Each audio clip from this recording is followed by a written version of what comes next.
좋습니다. 자, 요즘에 가장 핫한 세그먼트 과연 어떤 차라고 생각하시나요? GV80? 아이, 세그먼트요. 차종 말고 세그먼트. 아, SUV? SUV입니다. 바로 뒤에 있는 링컨 에비에이터 같은 경우 GV80과 경쟁하는 모델입니다. 우리나라 소비자들은 링컨에 대한 브랜드가 좀 약간 생소한 경우가 굉장히 많아요. 그래서 이 차가 있는지 모르는 분들도 굉장히 많은데, 좀 SUV를 좋아한다, 나는 좀 중대형, 대형 SUV를 좀 관심이 있어 하시는 분들은 이 링컨 에비에이터, 그리고 내비게이터라고 또 있어요. 아직 우리나라 정식으로 들어오진 않았는데 얘보다 좀 더 큰 모델이 있거든요. 걔랑 되게 많이 보고 관심 있어 하더라고요. 우리가 작년이었나요? 팰리세이드가 출시가 되고 익스플로러랑 비교했던 거 기억나시죠? 네.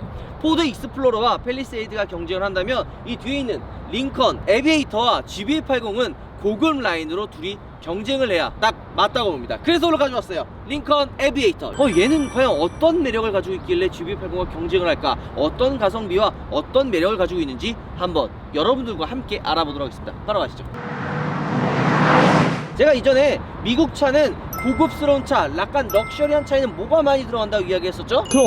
크롬이 많이 들어간다 그랬죠? 이 링컨 크롬 정말 많이 들어갑니다. 그건 여러분들이랑 한번 둘러보도록 하고요. 뒤에 있는 링컨 에비에이터 같은 경우에는 총 3가지 트림이 있어요. 리저브, 그리고 블랙라벨, 그 다음에 리저브의 하이브리드 모델. 그냥 간단하게 하이브리드 모델이라고 보시면 되는데, 리저브, 이 뒤에 있는 차가 리저브인데 리저브 같은 경우에는 8,480만원 정도로 봐주시면 좋고요. 이 블랙라벨 같은 경우에는 9,480만원, 그 다음에 마지막에 하이브리드 같은 경우에는 9,980만원이라고 보시면 돼요. 그러니까 아직 하이브리드는 출시가 안 됐고, 이 리저브와 블랙라벨 같은 경우는 이제 조만간 곧 출시를 한다고 합니다. 얘랑 블랙라벨이랑 차별은 뭐로 보시면 되냐면, 이 실내 가죽과, 얘는 지금 7인승이거든요 근데 블랙라벨 같은 경우에는 6인승이에요 조금 더 고급스러운 소재와 6인승으로 바뀐다 생각하시면 돼요. 이게 마력이 얼마나 될 것 같아요? 한 200? 비슷하지 않을까요? GV80이랑? 그러니까 그렇게 생각할 수도 있잖아요. 얘가 지금 8,460이면 제가 타고 있는 GV80 풀옵션보다는 사실 좀 더 저렴한 모델이라고 봐주시면 돼요. 그래서 GV80 같은 경우에는 260마력 정도 됩니다. 에비에이터요 405마력이에요 와... 미친 차죠. 아니 어떻게 400마력이 나오지? 게다가 가격이 8,400이면 훌륭하거든. 그러니까 봐봐요 여러분들, 제가 아마 GV80 출고기 때도 이야기했지만, 국산차는 옵션 하나부터 10까지 내가 선택할 게 너무 많아요. 그리고 이 옵션을 선택하면 이 옵션이 빠지고, 이 옵션을 선택하지 않으면 이 옵션을 선택할 수 없는, 이런 부분들이 굉장히 좀 어렵고 공부를 많이 해야 돼요. 그러니까 차치 잘못하면 내가 필요한 옵션을 빼먹고 출고하는 경우가 있기 때문에 그런 게 좀 단점인데요. 이 뒤에 있는 링컨 에비에이터 같은 경우에는 8,480만원이면 옵션 단일 트림입니다. 선택할 옵션이 없어요. 다 들어있는 거죠. 자, 어쨌든 405마력의 후륜 구동의 베이스로 된 차라고 보시면 되고요. 그리고 얘가 리저브라서 이 디자인을 가지고 있고, 블랙라벨로 바뀌면, 그러니까 윗등급이에요. 1,000만원 정도 더 비싼데 블랙라벨로 바뀌면 이 그릴과 휠 디자인이 바뀐다고 합니다. 옆으로 오시죠. 여기 있네요. 에비에이터. 이런 포인트 자체를 굉장히 링컨들이 잘해요. 중간중간에 크롬이나 이런, 어떻게 보면 레터링이죠. 레터링 같은 거를 좀 잘 박아놔서 이런 부분은 포드 차들, 링컨 차들 보면 좀 잘 되어 있다라고 봐주시면 좋을 것 같고, 휠 사이즈 진짜 오질라이 크지 않아요? 네. 22인치예요? 22인치예요 단일 휠이고, 얘가 이제 바뀌는 거는 블랙라벨에서 이 디자인이 좀 바뀐다고 봐주시면 좋을 것 같아요. 옆으로 가죠. 근데 포드 차들, 얘도 비밀번호가 있어요. 이게 보면은 미국 차들은 이런 키를 안에다 넣고 이 비밀번호를 잠가가지고 이제 문을 열었다 닫았다 하는 경우가 많거든요. 그래서 얘도 마찬가지로 이런 식으로 비밀번호를 쳐서 들어가게 만들어져 있습니다. 이런 부분은 미국 차 포드랑 익스플로러 그때도 봤었죠. 포드, 링컨의 특징이라고 할 수가 있고요. 사실 GV80 같은 경우에는 측면 사이드 라인을 굉장히 샤프하게 잡아서 날렵한 이미지를 많이 가졌거든요. 하지만 이 링컨 에비에이터 같은 경우에는 이런 좀 기교라는 부분은 없어요. 그냥 어떻게 보면 좀 투박하다, 전면부와 후면부는 좀 세련되고 좀 약간 좀 뭔가 멋을 부렸다는 느낌이 들긴 하는데, 옆에 측면 라인은 좀 평범하고 투박하다는 느낌이 있을 수가 있습니다. 하지만 이게 호불호가 있어요. 그런 좀 세련되고 날렵한 라인을 좋아하는 분들이 있는 반면에 SUV는 이런 투박함이다, SUV는 이런 좀 단정된 모습이 좀 매력이다라고 생각하시는 분들 실제로 있거든요. 그래서 이 디자인도 나쁘지 않다고 생각합니다. 그리고 창문이요 좀 굉장히 커요. 엄청 큰데. 이 C필러 부분도 GV80 같은 경우에는 이렇게 샤프하게 좀 끊어가지고 좀 날렵한 느낌이 있는데, 이 에비에이터 같은 경우에는 2열의 창문과 3열의 창문의 크기가 차이가 별로 없어요. 그만큼 3열에 있는 유리창 크기가 크다라고 봐주시면 좋을 것 같아요. 자, 뒤에 후면부를 한번 보도록 하겠습니다. 사실 전면부는 선 자체가 화려하다고 제가 이야기를 했지만 어떻게 보면 좀 간결한 디자인으로 세련된 느낌을 많이 살렸다고 표현이 되거든요. 하지만 이 후면부는 최근의 트렌드인 좌우 테일 램프를 이어주는 그 디자인을 그대로 가지고 있고요. 이게 보통 밤에 이 이어진 테일 램프가 밤에 보면 이뻐요. 이건 이거 없나? 있어요. 있죠? 네. 요거 하는 것도 있대요. 근데 나는 이거 오, 되네. 처음으로 해본 것 같아.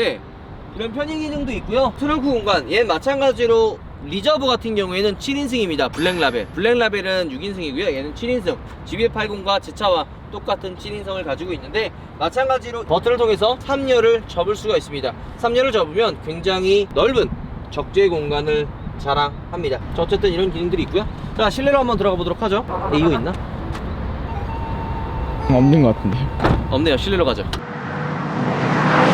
야, 실내로 지금 들어왔는데 좀 실내 디자인이 어떻게 보면은 좀 되게 클래식하다는 느낌 들지 않아요? 엄청 클래식해요. 진짜 되게 클래식. 그러니까 GV80 같은 경우는 좀 미래지향적이고 좀 더 이렇게 뭔가 그 센터페시아 디자인이라든지 이런 인터페이스 디자인이 좀 간결한 느낌이 드는데 이 링컨 에비에이터 같은 경우에는 클래식한 디자인을 좀 많이 가지고 있다고 생각이 들어요. 이런 뭐 볼륨감 봐봐요. 이 안에 들어가 있는 것처럼.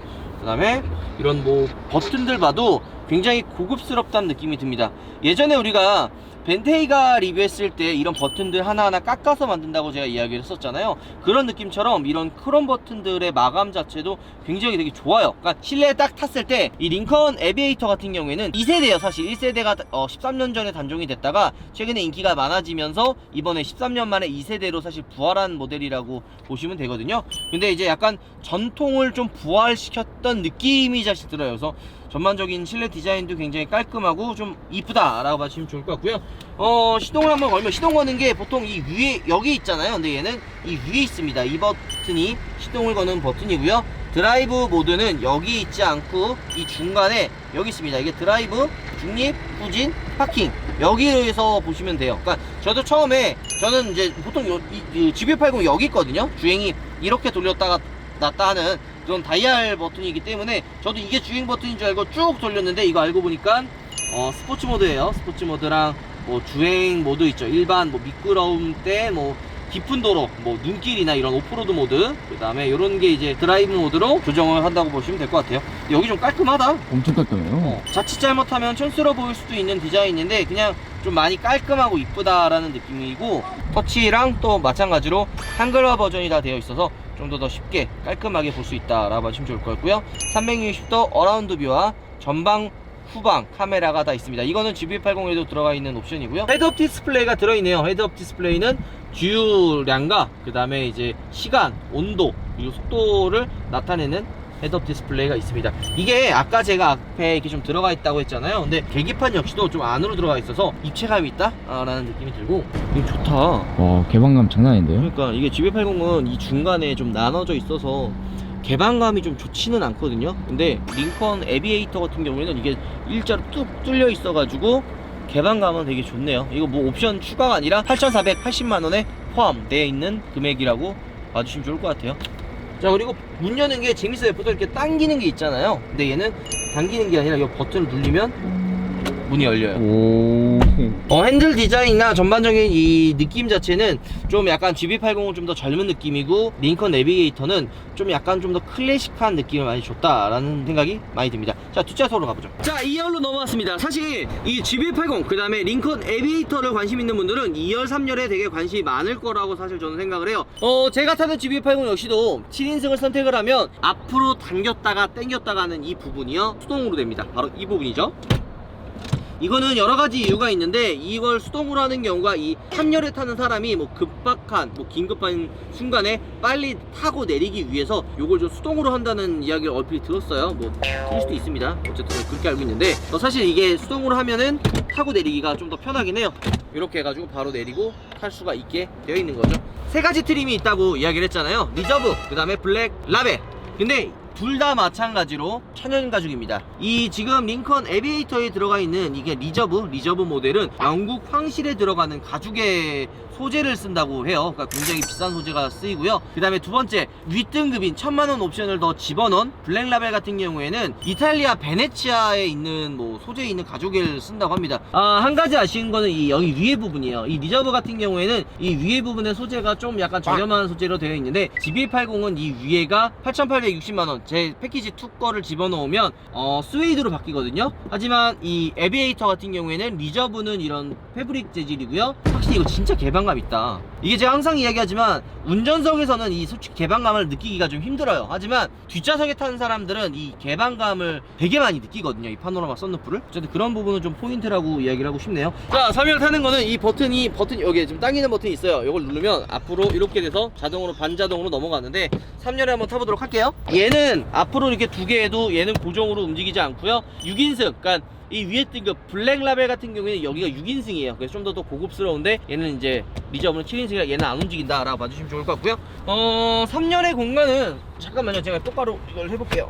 에비에이터와 GBA80은 사실 이 뒷좌석에 3열은 큰 차이가 없어 보여요. 그러니까 좀 비슷하다는 느낌인데 다른 부분이 있어요. 혹시 우리 운파크는 눈치챘어요? 3열 창문? 너 어떻게 알았냐? 확실히 커요. 그치. 네. GBA80 같은 경우에는 이 창문이 좀 더 얄쌉하게 빠져서 그냥 전형적인 약간 보조의 창문, 약간 그냥 구색으로 넣어줬다라는 느낌이 드는데 이 창문이 크니까 답답하지가 않아요. 물론 제가 좀 다리가 굉장히 길어 3열 타는 어린아이 친구들이라든지 어린 친구들이 타면은 정말 좀 나쁘지 않겠다라는 생각이 듭니다. 실제로 제가 타는 GV80 역시도 3열은 어른들이 타기보다는 아이들, 우리 악동들 있죠? 둘째 셋째가 많이 탑니다. 거기에 카시트를 장착을 해서 타고 있기 때문에 좀 그런 부분에 있어서 나쁘지 않다라는 생각이 들고요. 자, 이제 본격적으로 한번 주행을 떠나보도록 하겠습니다. 바로 가시죠. 자, 한번 출발을 해보도록 하겠습니다. 아까 얘기했던 대로 다이얼은 여기 있고요. 400마력이라는 마력이 사실 굉장한 마력이에요. 지금 GV80과 비교했을 때 거의 150마력이 더 업되고요. 토크가 무려 50 토크가 넘는다고 합니다. 굉장히 괴물 같은 녀석이죠. 엔진의 소음, 보통 차를 타면 소음을 줄이는 데 목적이 있잖아요. 하지만 이 에비에이터 같은 경우에는 400마력, 6기통의 400마력이라는 그런 시원한 엔진 소리를 좀 들리게 하기 위해 그런 걸 좀 많이 포커스로 잡았다고 합니다. 그러니까 엔진의 배기음이 실내를 어느 정도 들어오는 거죠. 그걸 매력 포인트로 잡아가지고 어떤 것 같아요? 좀 괜찮지 않아요? 이런 소리가? 묵직하게 잘 나가는데요?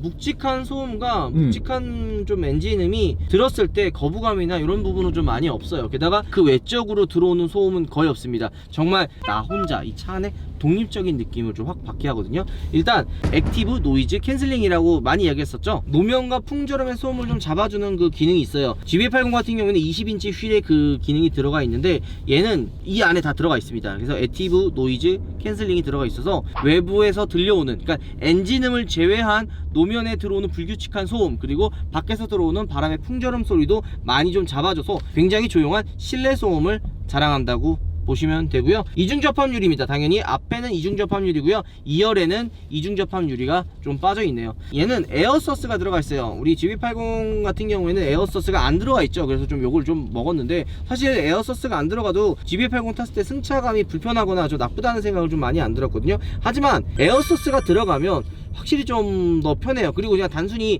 댐퍼가 들어간 게 아니라 에어 컴프레시 이 큰 게 이게 들어가 있어서 승차감이나 좀 운전했을 때 좀 다이나믹한 주행을 했을 때도 차발 좀 잡아준다. 그리고 좀 더 부드러우면서도 이 노면에 그 불규칙한 그 특유의 그 좀 불편함이 있어요. 그런 거를 많이 안 느끼고 운전자가 편안하고 좀 더 양탄자 위에 타인 듯한 그런 부드러움을 느끼게 좀 많이 도와주는 것 같아서 요철을 지나갈 때, 그리고 방지턱을 지나갈 때는 이 에비에이터가 훨씬 더 부드럽고 편하다는 느낌이 듭니다. 하지만 좀 더 주행을 했을 때 부드러움이란 게 있어요. 차라는 게 단순히 편한 걸 떠나서 차를 탔을 때 좀 부드럽게 주행을 하는 게 있거든요. 이런 좀 롤링이라고 해요. 좀 SUV 같은 경우에 차체가 좀 높기 때문에 핸들을 좀 움직였을 때 차가 이렇게 휘청휘청하는 그런 느낌이 있거든요. 근데 승차감이 편하고 굉장히 부드럽게 세팅이 되어 있지만 이런 부분에서는 GV80이 롤링에서는 조금 더 편하다는 느낌이 좀 듭니다. 자, 내려서 그러면 에비에이터의 마지막 총평을 한번 해보도록 하겠습니다. 바로 가시죠.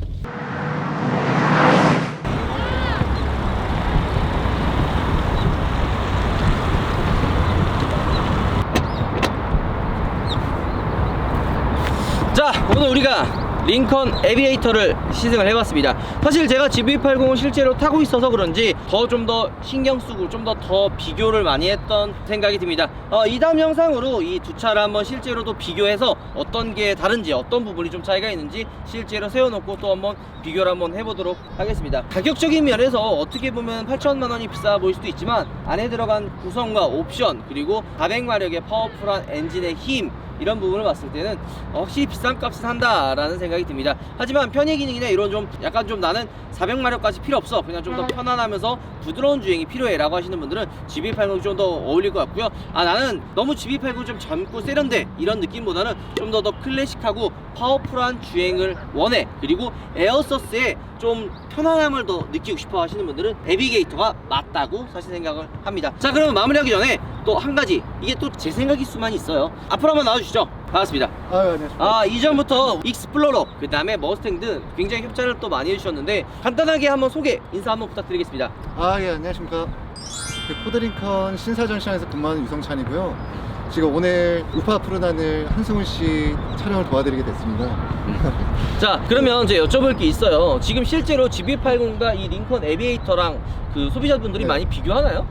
최근에 비교 많이 하고 계세요. GV80하고 네. 지금 에비에이터 리저브 등급 같은 경우 가격이 많이 겹치는 부분이 있습니다. 그쵸. 그러다 보니까 실내 옵션이라든지 주행성, 그리고 뭐 안정성 이런 부분을 가지고 얘기를 많이 주시고요. 네. 만약에 에비에이터가 더 가지는 장점이라고 한다면은 조금 찾아보기 힘든 희소성이 있는 것 같아요. 그거 중요하죠. 보통은 요즘 뭐 독일 차도 그렇고 국산 차도 그렇고 어떻게 보면 뭐 첨단미와 세련미에 무장된 차량들이 많이 나오고 있는데, 에비에이터 같은 경우는 좀 클래식한 느낌이 많이 나고 그 속에서도 뭐 안정성이나 내지는 뭐 옵션 부분, 뭐 오디오라든지 여러 가지 부분들이 있는데 그런 부분들이 좀 메리트가 있지 않을까 하는 생각입니다. 설명 너무 잘하시는데요? 딱 지금 네. 제가 생각했던 거랑 똑같아요. 클래식하면서도 전통 있는 네. 그런 SUV, 그리고 희소성 있고 파워풀하면서도 네. 오디오를 들어보신 게 못한 게 되게 아쉬운데, 이런 좀 독립적인 공간에서 좀 럭셔리한 느낌은 사실 이 에비게이터가 굉장히 많이 느낄 수 있다는 생각이 좀 듭니다. 네. 자, 어쨌든 에비에이터에 대한 여러 가지 이야기를 좀 들었습니다. 만약에 우리 보시는 독자분들 네. 중에 이 에비에이터를 실제로 시승하거나 궁금하시는 분들은 연락해도 되나요? 물론입니다. 언제든지 연락 주십시오. 그러면 이 옆에 지금 밑에 연락처가 좀 올라가죠? 좀 장난 전화나 이런 거 하지 마시고요. 진짜 에비에이터에 관심 있는 분들은 전화해서, 차는 제가 이야기하는 것도, 이게 보는 것도 중요하지만 진짜 실제로 타봐야 돼요. 그죠? 네, 맞습니다. 내가 보는 거라 사람마다 취향이 다 다르고 느끼는 게 다 다르기 때문에 실제로 한번 타보시고 구경해보시고 느껴보셨으면 좋을 것 같습니다. 자, 어쨌든 영상 이걸로 마무리하고요. 다음번에 또 엄청난 차, 멋진 차로 찾아보도록 하겠습니다. 여러분들 우바 들어가겠습니다. 자, 여러분들 문제 하나 드리겠습니다. 자, 만약 여러분들이 9천만 원이 있다, 8,800만 원이 있다 라고 하시면 GV80 사실 거예요, 에비게이터 사실 거예요? 댓글로 남겨주시면 좋을 것 같습니다. 들어가겠습니다.